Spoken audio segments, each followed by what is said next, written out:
오늘 본문의 말씀을 가지고 제자들을 부르신 예수님이라는 제목으로 함께 말씀 나누도록 하겠습니다.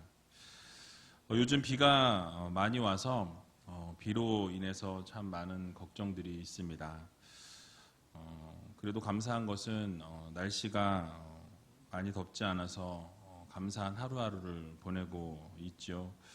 또 코로나에 장마에 또 여러 가지 어려움들이 있으시겠지만 가만히 생각해 보면 그럼에도 불구하고 하나님의 은혜가 있음을, 또 하루하루의 삶 속에 이렇게 호흡하고 살아갈 수 있다라는 그것만으로도 하나님의 은혜가 늘 함께 한다라는 것을 여러분들이 꼭 기억하셨으면 좋겠습니다. 그래서 늘 하나님 앞에 감사하는 삶을 살아가야 하겠다라는 생각을 하면서 행복하게 보낼 수 있는 여러분들이 되셨으면 좋겠습니다. 그래서 어떠한 상황 속에서든지 주님께서 주시는 그 상황과 모든 환경에 감사하다 보면 날마다 감사와 또 찬송과 기쁨이 넘쳐난다라는 것을 기억하시면서 하나님 앞에 온전한 삶을, 또 하나님이 기뻐하시는 삶을 올려드릴 수 있는 저와 여러분들이 다 되시길 주님의 이름으로 간절히 축원드립니다. 오늘 본문을 살펴보게 되면 예수님의 이 공생애가 본격적으로 시작되는 것을 볼 수 있습니다. 특별히 마가복음 1장 14절 오늘 본문부터 9장 50절까지의 말씀이 이 하나님의 종으로서 이 땅 가운데 오신 예수 그리스도의 이 갈릴리 사역에 대한 부분이 적혀 있습니다. 예수님의 갈릴리 사역은 이 전반기와 또 후반기로 나뉘어지는데요. 전반기는 이 세례 요한의 체포로부터 시작이 되어지고, 또 후반기 사역은 세례 요한의 죽음으로부터 시작되어지는 특징이 있습니다. 그리고 전반기 사역은 제1차 갈릴리 사역과 또 제2차 갈릴리 사역으로 나누어지는데, 이 사역의 분기점이 되는 것은 바로 12제자들을 주님께서 부르시는 것으로 나뉘어집니다. 그 중에 오늘 본문을 보게 되면 예수님의 갈릴리 사역의 이 시작과 처음으로 부르신 이 네 제자의 부르심에 대해서 오늘 본문이 주요 내용을 나타내고 있습니다. 자, 그렇다면 오늘 본문을 통해서 하나님께서 우리들에게 허락해 주시는 교훈이 무엇인지 우리 같이 한번 생각해 보도록 하겠습니다. 오늘 본문 14절을 보게 되니까 오늘 본문 이렇게 시작하는데요. 우리 같이 한번 읽어보도록 하겠습니다. 요한이 잡힌 후 예수께서 갈릴리에 오셔서 하나님의 복음을 전파하여. 아멘. 예수님께서 본격적으로 공생애를 시작하신 때에 대해서 언급하고 있습니다. 언제라고 말씀합니까? 요한이 잡힌 후에라고 이렇게 말씀을 시작하죠. 오늘 본문에서 설명하고 있진 않지만 이 마가복음 6장을 가보게 되면 이 갈릴리의 분봉왕이었던 헤롯이 그의 이복 동생인 헤로디아를 아내로 맞이하게 됩니다. 근친상간을 하게 되는데요. 이런 죄를 범하게 될 때 의로웠던 세례 요한이 그 죄에 대해서 아주 호되게 지적을 하게 됩니다. 이 선지자의 지적과 이 외침을 듣기 싫었던 헤롯은 결국 이 세례 요한을 옥에 가두게 되죠. 이렇게 세례 요한이 옥에 갇힌 이후에 우리 주님께서는 공생애를 시작하셨다라고 이렇게 말씀하고 있습니다. 그 이유는 세례 요한의 사역이 바로 주님의 사역과 같이 함께 맞물려 있었기 때문에 그렇습니다. 우리가 지난번에 살펴본 것처럼 세례 요한은 예수님의 길을 예비하고 예수님의 길을 준비하고 철저하게 예비했던 사람이었습니다. 그러므로 이제 예수님의 공생애가 시작될 때에 그의 사명이 완수되는 것이 어쩌면 당연한 것이었다라고 생각할 수 있죠. 즉 예수님께서 세례 요한이 옥에 갇힌 후에야 비로소 사역을 시작하심으로써 바로 하나님께서 예정해 놓으신 질서를 지키셨다라고 말씀드릴 수 있습니다. 즉 하나님의 때가 되어서 우리 예수님께서 공생애를 요한이 잡힌 이후에 시작하셨다라는 것이죠. 자, 그런데 공생애를 시작하시면서 예수님께서 외치신 것이 바로 하나님의 복음을 증거하셨다라고 말씀하죠. 그냥 복음이라고 말해도 될 것 같은데 하나님의 복음이라고 이 마가는 의도적으로 이렇게 표현하고 있는 것을 볼 수 있습니다. 근데 그렇게 하나님의 복음이라고 콕 집어서 말한 것에는 이유가 있다라는 것이죠. 이 마가복음이 쓰일 당시에는 이 복음이라는 이 단어가 기독교에서만 쓰여진 단어가 아니었습니다. 그러니까 복음이라는 것은 원래 로마 황제의 명령을 뜻하는 이 유앙겔리온이라는 이 단어에서 유래가 되었습니다. 그래서 당시 로마 시민들은 복음을 그 로마 황제의 명령을 이 복음이라고 생각했습니다. 그래서 그들은 복음이라고 하는 것이 즉 기쁜 소식으로 인식했던 로마 황제의 명령이라는 것이죠. 크게 두 가지를 이 로마 황제의 명령 가운데 기쁨의 소식, 복음이라고 이야기했는데요. 바로 첫 번째로는 식민지에 세금을 부과하라는 명령을 복음으로 인식했습니다. 당시 로마는 수많은 나라들을 식민지로 통치하고 있었던 상황이었고요. 그리고 전쟁에서 승리할 때마다 이 정복국을 향해서는 이 세금을 부과했다라는 것이죠. 식민 통치하에 있는 이 나라들의 세금을 부과하는 것을 통해서 이 로마 시민의 입장에서는 그것이 복음이었다라는 거죠. 좋은 소식이었다라는 것입니다. 수입이 늘어나게 되니까 자신들에게는 이게 즐거운 소식이요, 기쁜 소식이었다라는 사실이에요. 둘째로는 로마 시민들은 군대를 파견하고 또 이 황제의 소식을 알리기 위해서 이 도로를 닦으라라는 명령을 이야기할 때 복음이라고 불렀습니다. 새 도로가 닦여졌다라는 것은 이 로마의 영토가 확장되어지는 것을 의미합니다. 그래서 로마는 온 세상을 향해서 황제의 명령이 바로 온 천하의 평안의 복음이 된다라고 생각을 했습니다. 근데 사실 그것은 인간적인 복음이고 인간이 만든 평화요, 인간이 만든 복음에 불과하였다라는 것이죠. 그러나 예수님께서 전해주신 복음은 다른 복음이었습니다.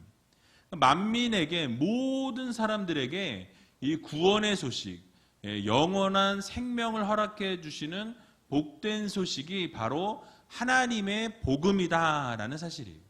질적으로 완전히 다른 복음을 말씀하고 있습니다.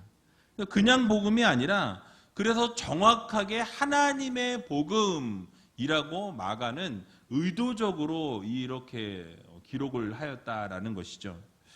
그리고 그 복음을 전파했다라고 말씀하는데 여기에 쓰인 이 원어는 설교하다, 가르치다라는 의미를 가지고 있습니다. 다시 말씀드리면 예수님께서 이게 정리해 보면 예수님께서 세례 요한이 붙잡히고 난 이후에 갈릴리를 중심으로 해서 공생애를 시작하셨는데 바로 하나님의 복음을 그들에게 가르치시고 그들에게 하나님의 복음을 설교하셨다라고 이렇게 말씀을 시작하고 있는 것이죠. 자, 그런데 주님께서 가르치시고 설교하신 주된 내용이 바로 그 15절 다음 절에 나와 있습니다. 우리 15절을 같이 한번 읽어보도록 하겠습니다.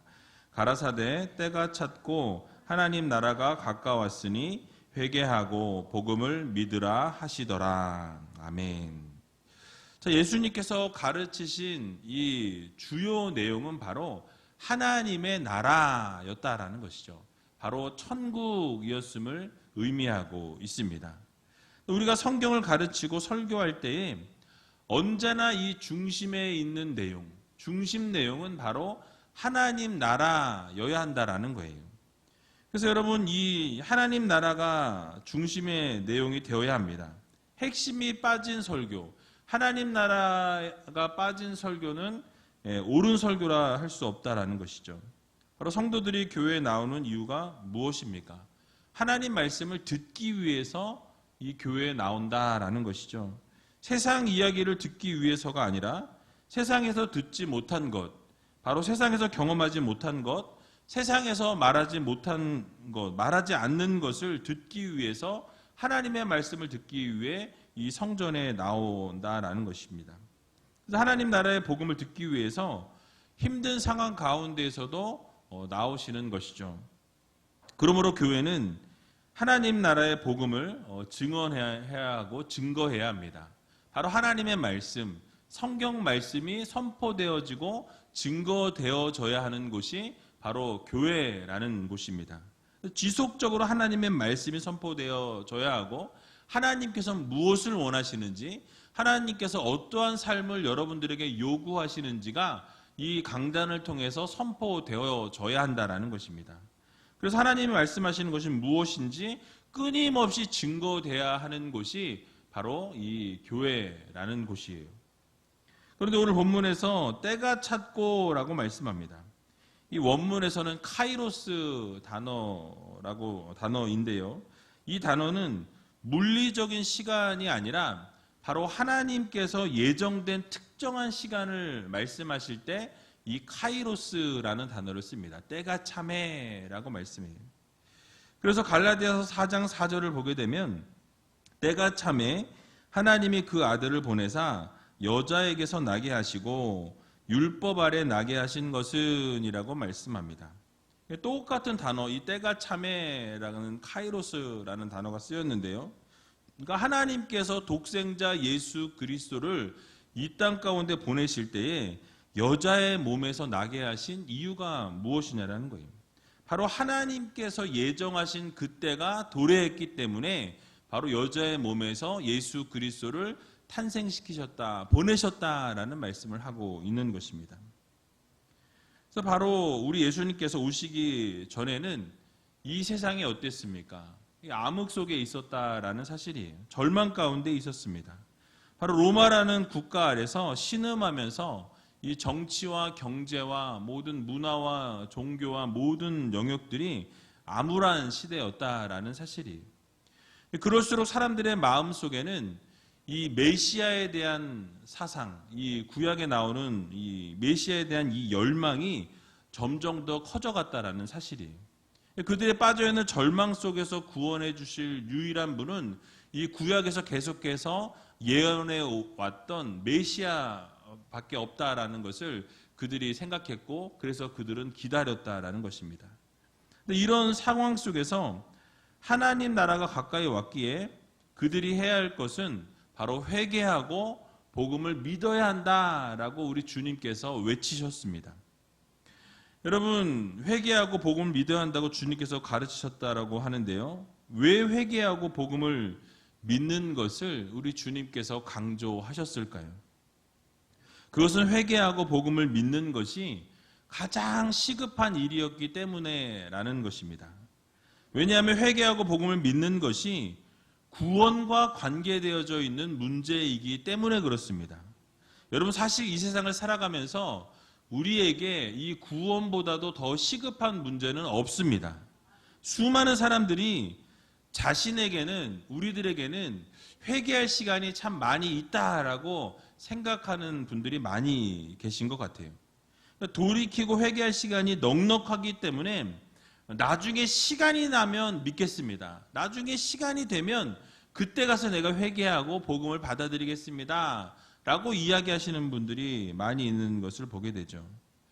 그래서 세상의 분주함에 우선순위를 두다 보니까 다른 일을 먼저 하고 예수 믿는 것은 나중에 해도 된다라고 생각하는 것입니다. 그러나 우리는 내일 무슨 일이 우리 앞에 어떻게 발생할지 아무도 모른다라는 거예요. 야고보서 4장 14절을 보게 되면 이렇게 말씀하죠. 우리 같이 한번 읽어보겠습니다. 내일 일을 너희가 알지 못하는도다. 너희 생명이 무엇이뇨? 너희는 잠깐 보이다가 없어지는 안개니라. 아멘. 내일 일을 우리가 알 수 있습니까? 없습니까? 없다라는 거예요. 우리 안에, 우리 앞에 어떠한 문제가 기다리고 있는지, 어떠한 상황이 다가올지 우리는 알 수 없다라는 것입니다. 우리는 당장 5분 후에 어떠한 일이 우리 앞에 펼쳐질지도 우리는 알지 못하는 연약한 인생들이라는 거예요. 자신의 미래에 대해서 장담할 수 있는 사람은 단 한 사람도 없습니다. 그러므로 예수를 믿는 일을 뒤로 미루어서는 안 된다라는 거예요. 언젠가 믿게 되겠지. 언젠가 시간이 되면 내가 믿을 거고, 내가 언제가 여유가 생기면 주님을 믿을 겁니다. 라고 이야기하지만 그 여유가 언제가 될지, 또 그 삶이 언제 끝나게 될지는 아무도 모른다라는 것이에요. 그래서 여러분, 예수를 우리가 믿어야 합니다. 예수를 믿는 그 일을 뒤로 미루어서는 안 된다라는 사실이에요. 왜냐하면 예수를 믿어야만 영원한 생명을 얻고 천국을 우리가 소유할 수 있기 때문에 그렇습니다. 그래서 우리에게 주어진 시간이 있을 때에 회개하고 복음을 받아들여야 합니다. 그러니까 우리가 살아 있을 때에만 이 복음을 받는 것이 가능하다라는 거예요. 우리의 생명이 끝난 이후에는 복음을 받아들이고 싶어도 받아들일 수 없다라는 거예요. 구원만큼은 남들이 대신해 줄 수가 없습니다. 가족이 대신해 줄 수 없다라는 거예요. 내가 믿고 내가 구원받는 거예요. 개인 구원입니다. 회개하라고 돌이키라고 말씀하실 때 순종하고 복음을 받아들여야 한다라는 이 사실을 여러분 모두 믿으시고, 우리 주님께서 선포하실 때 복음을 받아들였던 수많은 사람들의 모습과 같이 우리에게 복음을 선포하실 때에 그 복음을 받아들이고 회개하고 돌이킬 수 있는 저와 여러분들이 다 되시길 주님의 이름으로 간절히 축원드립니다. 자, 이렇게 예수님께서 천국 복음을 선포하실 때에 가장 먼저 하신 일이 있다라고 오늘 본문은 말씀합니다. 그것은 바로 교회의 기초가 될 12 제자들을 부르셨다라는 사실이에요. 그리고 그들을 가르치시게 됩니다. 바로 복음을 전파할 수 있는 제자들을 부르셨는데, 먼저 4명의 제자들을 부르신 과정을 오늘 본문이 소개하고 있습니다. 오늘 본문 마가복음 1장 16절에서 18절을 같이 한번 읽어보도록 하겠습니다. 갈릴리 해변으로 지나가시다가 시몬과 그 형제 안드레가 바다에 그물 던지는 것을 보시니 저희는 어부라. 예수께서 가라사대 나를 따라오너라. 내가 너희로 사람을 낚는 어부가 되게 하리라 하시니 곧 그물을 버려두고 쫓으니라. 아멘. 자, 우리 주님께서 먼저 부르신 제자들은 베드로와 그 형제 안드레였다라고 말씀하시죠. 그런데 중요한 것은 그들을 부르신 그 시점이 중요합니다. 언제 그들이 부르심을 입었냐라는 사실이에요. 바로 바다에 그물을 던질 때 주님께서 그들에게 나를 따라오너라 라고 말씀하시면서 내가 너희로 사람을 낚는 어부로 만들어 주시겠다라는 말씀을 하고 계시죠. 여러분, 또 야고보와 형제 요한을 부르시는 장면도 19절에서 20절에 나와 있는데요. 우리 또 같이 한번 읽어보도록 하겠습니다. 조금 더 가시다가 세베대의 아들 야고보와 그 형제 요한을 보시니 저희도 배에 있어 그물을 깁는데 곧 부르시니 그 아비 세베대를 삭군들과 함께 배에 버려두고 예수를 따라가니라. 아멘. 자, 그들을 부르실 때에도 언제 부르셨습니까? 그들이 배에서 그물을 깁고 있을 그때에 우리 주님께서 그들을 부르셨다라고 말씀하죠. 여러분, 어떤 공통점이 있습니까? 바로 삶의 현장에서 자신들에게 주어진 일에 최선을 다하고 있을 그때에 바로 주님께서 이 제자들을 부르셨다라고 성경은 말씀하고 있습니다. 이 장면을 통해서 우리가 깨달을 수 있는 것은 하나님께서 어떤 사람을 부르시고 또 예수 그리스도의 복음을 증거하는 증거자로 왜 어떤 상황에서 부르시는지를 우리가 알 수 있습니다. 바로 자기 일에 충성된 자, 자신을 하나님께서 부르시기 이전에도 항상 최선을 다하는 자들을 하나님께서 부르신다라는 말씀이에요. 제자 삼기 원하신다라는 것입니다. 하나님의 관심사는 어떤 일을 하고 있느냐가 중요한 것이 아니라는 거예요.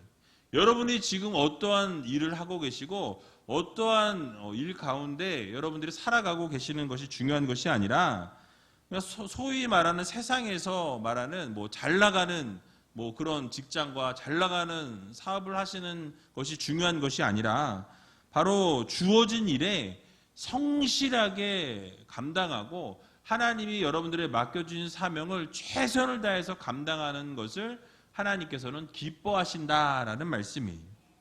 그래서 여러분, 하나님께서는 주어진 일에 성실하게 감당하고 있는 자들을 부르시길 기뻐하시는 주님이시다라는 것입니다. 어떠한 일이든지 최선을 다하고 주신 사명에 기쁨으로 감당하는 자들을 하나님께서는 기뻐하신다라는 사실이에요. 여러분, 하나님께서는 무슨 일을 하느냐에 초점을 맞추지 않으십니다. 어떠한 일을 하느냐에 초점을 맞추시는 것이 아니라 어떻게 살고 있느냐에 초점을 두시는 하나님이시라는 거예요. 여러분들이 삶의 현장에서 얼마나 최선을 다하고 얼마나 열심히 살아가고 하나님의 영광을 위해서 어떻게 살고 있느냐가 하나님께는 가장 중요한 포인트라는 것입니다. 그래서 여러분, 어떻게 일을 하느냐, 그것을 하나님께서 중요하게 보신다라는 사실이에요. 교회 사역을 하다 보면 어떤 분들은 맡기는 일들마다 열심히 최선을 다하시는 분들이 계십니다. 예를 들어서 목자로 어떤 분을 세웠는데 이 목장의 목원들을 잘 돌보시고 늘 모이기에 힘쓰셔서 그들을 결국은 탄탄한 성도들로 세워가시는 분들을 보게 됩니다. 근데 그런 모습을 보게 되면 이 목회자로서 상당히 뿌듯하고 기쁘고 감사하고 또 행복을 느끼게 된다는 것이죠. 그러니까 목장이 살아야 교회가 살 수 있습니다. 그러니까 작은 소모임들이 건강하게 세워지면 세워질수록 이 교회는 건강하게 세워질 수밖에 없다라는 것입니다. 그러니까 마찬가지로 우리 주님께서도 여러분들에게 사명을 맡기시고 어떻게 그 사명을 감당하는지를 보고 계신다라는 사실이에요. 충성된 일꾼으로 사명을 감당하기를 하나님께서는 원하십니다. 그러므로 어떤 일을 맡겨주시든지 있는 그 자리에서 최선을 다할 수 있는 그런 여러분들이 다 되시기 바랍니다. 여러분들의 직업의 현장 가운데서도 마찬가지라는 거예요. 어떠한 현장 가운데 여러분들이 서 있으시든지 여러분 한 분 한 분을 우리 주님께서 제자로 부르셨다라는 것을 여러분 잊지 마시기 바랍니다. 사명감을 잃지 마시고 그 있는 그 자리에서 빛으로 소금으로 살아갈 수 있는 여러분들이 다 되시기 바랍니다. 그 일이 세상적으로 큰 일이든지 작은 일이든지 뭐 중요한 일이든지 보잘것없는 일이든지 그것이 중요한 것이 아니에요. 그것이 상관없이 충성되이 그 사역을 감당하느냐 감당하지 않느냐가 중요하다는 것이에요. 결국 하나님께서 기뻐하시는 사역을 아름답게 감당하고 충실하게 사역을 감당하는 것을 하나님이 기뻐하신다라는 이 사실을 여러분 모두 믿으시고 부르심 따라서 열정적으로 또 감사함으로 사역을 감당할 수 있는 저와 여러분들이 다 되시기 바랍니다. 마지막으로 한 가지 더 생각해 볼 것은 우리 주님께서 부르실 때에 그 반응하는 이 제자들의 자세에 우리가 좀 주목해 볼 필요가 있습니다. 여러분, 우리 주님의 최대 관심사는 영혼 구원이세요. 내가 너희로 사람을 낚는 어부로 만드시겠다라는 것은 결국 영혼을 살리는 일에 최선을 다하는 일로 너희를 부르겠다라는 주님의 말씀이에요. 그래서 여러분, 제자들을 부르실 때에 나를 따라오너라, 내가 너희로 사람을 낚는 어부로 만드시겠다라는 선포를 하시는 것을 보게 됩니다.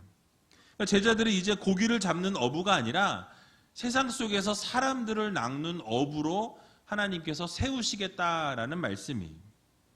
여러분, 그럴 때 18절을 보게 되면 그 부르심에 순종해서 그 그물을 버려두고 베드로 안드레는 즉시로 주님을 따랐다라고 성경은 말씀합니다. 또 20절을 보면 그물을 깁고 있었던 이 야고보와 요한은 어땠습니까? 주님이 부르실 때에 그 사꾼들과 아버지까지도 버려두고 예수님을 쫓았다라고 성경은 말씀하고 있습니다. 여러분, 그물을 버려두었다라는 것은 자신의 직업을 포기했다라는 거예요. 자신의 생계를 버렸다라는 것입니다. 엄청난 모험을 시작한 것입니다. 결단이었습니다. 심지어 가족까지도 버렸다라고 성경은 말씀하고 있다라는 것이죠. 여러분, 그렇습니다. 우리는 주님께서 부르시면 나에게 있어 중요한 것을 내려놓을 줄 아는 그런 믿음이 필요하다라는 것을 보여줍니다. 그것이 무엇이 되었든지 간에 하나님의 자리를 대신할 수 없습니다. 그 무엇이 되었든지 간에 하나님의 자리를 뒤바꿔 놓은 것이 있다면 그것을 내려놓는 작업들을 해야 한다라는 거예요. 그래서 하나님이 우선순위가 되셔야 합니다. 세상의 돈과 재물과 명예와 권력이 우리의 삶의 우선순위로 자리 잡고 있다면 그 모든 것을 이제는 주님이 부르실 때에 내려놓고 하나님을 우선순위에 둘 줄 아는 그런 성도님들이 다 되시기 바랍니다. 신속하게 그 부르심에 반응하는 것이 바로 바른 성도들의 모습이라는 거예요. 그들은 예수님의 부르심에 갈등하지 않았습니다. 앞뒤를 따져보지 않았다라는 거예요. 주판을 막 튕겨보고 이것을 하면 내가 이렇게 잘 살 수 있을까? 이것을 하면 내가 이럴까 저럴까를 따져보지 않았어요. 그저 주님이 부르시니까 그 부르심 그대로 순종하며 나아갔다라는 것이. 그렇습니다. 그들은 자신들이 가장 중요하다고 생각했고 가장 최우선순위에 두었던 모든 것을 즉시 포기했다라는 거예요. 즉시 그것을 내려놓고 주님의 부르심에 순종했습니다. 우리도 주님께서 부르시면 말씀하신다면 망설임 없이 주님의 부르심에 즉각적으로 순종하고 달려나갈 수 있는 믿음의 성도들이 되어야 한다는 거예요. 그것이 바로 하나님을 기쁘시게 하는 일이다라는 것을 우리는 기억해야 할 것입니다. 그런데 아쉬운 것은 우리 주님께서 부르고 계심에도 불구하고 여전히 반응하지 아니하고 여전히 움직이지 않는 성도들이 계신 것을 보게 됩니다. 그러니까 즉각적으로 움직이지 아니하고 여러 가지 핑계를 대고 뒤로 미루고 있다라는 사실이에요. 아직 때가 되지 않았기 때문이라고 말씀합니다. 또 지금 하는 일이 있어서 안 된다라고 말씀하죠. 학교를 졸업해야 되니까, 또는 직장을 다녀야 하니까, 결혼을 해야 되니까, 자녀를 키워야 되니까, 지금 살기도 너무 바쁘고 힘드니까 조금 나중에 해야 한다라고 이야기들을 한다라는 것이죠. 하지만 우리 주님께서 지금 여러분들을 제자로 부르고 계십니다. 지금 당장 주님의 사역을 감당하기를 원하신다라는 거예요. 지금 당장 순종하기를 원하신다라는 이 사실을 우리는 반드시 기억해야 할 것입니다. 그래서 앞에서도 말씀드린 바와 같이 지금 순종하지 아니하면 영원히 그 기회는 날아갈 수도 있다라는 거예요. 그러므로 주님께서 부르실 때에 즉각적으로 움직이시고 사역을 감당하라고 말씀하실 때에 핑계를 대지 아니하는 우리가 되어야 할 것입니다. 우리 주님을 우선순위에 두고 주님께서 우리를 부르실 때에 즉각적으로 순종하고 즉각적으로 달려갈 수 있는 저와 여러분들이 다 되시길 주님의 이름으로 간절히 축원을 드립니다.